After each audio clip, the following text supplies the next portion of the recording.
The sun, which is mentioned as clothing the woman, is the true sun of justice.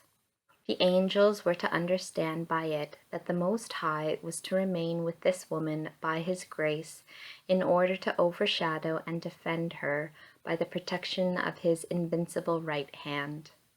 The moon was beneath her feet, for as the two planets, the sun and the moon, divide night and day, therefore the moon, being the symbol of the darkness of sin, is beneath her feet, and the sun, being the symbol of the light of grace, clothes her for all eternity. Thus also the deficiencies of grace in all mortals must be beneath her feet, and never must rise either to her soul or to her body, which on the contrary were to be ever superior to all angels and men. She alone was to be free from the darkness and the wanings of Lucifer and of Adam, treading them underfoot without their being able to gain any advantage over her. And just as she rose above all the guilt and the effects of original and of actual sin, God now placed these in a symbolical manner under her feet, in order that the good angels might know, and the bad ones, though they did not attain full knowledge of the mysteries, might fear this woman even before she came into actual existence.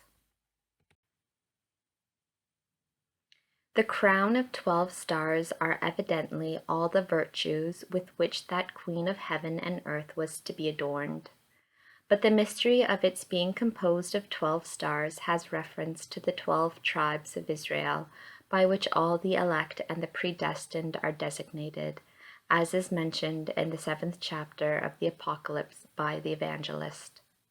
And since the gifts, graces, and virtues of all the elect were to crown their queen in a most eminent and exalted degree, a crown of 12 stars was placed around her head. And being with child, in the presence of all the angels, for the rejoicing of the good and for the punishment of the evil ones, who resisted the divine will and the fulfillment of these mysteries, it became manifest that the three persons of the Blessed Trinity had selected this wonderful woman as the mother of the only begotten of the Father.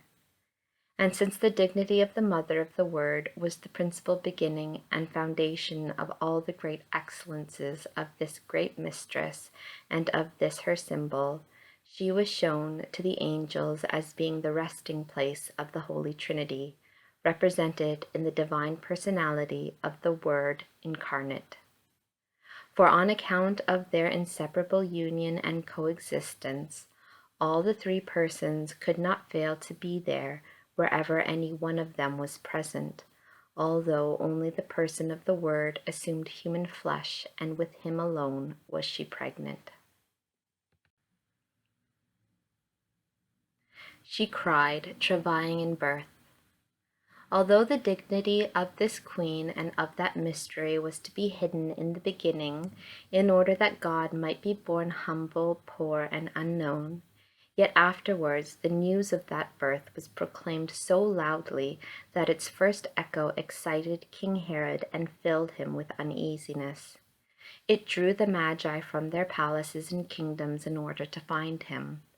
Some hearts were touched with fear, others moved to interior affection. The fruit of this birth, growing until it was raised on the cross, gave such loud voices that it was heard from the rising to the setting sun, and from farthest north to farthest south. So far then was heard the voice of that woman who gave birth to the Word of the Eternal Father.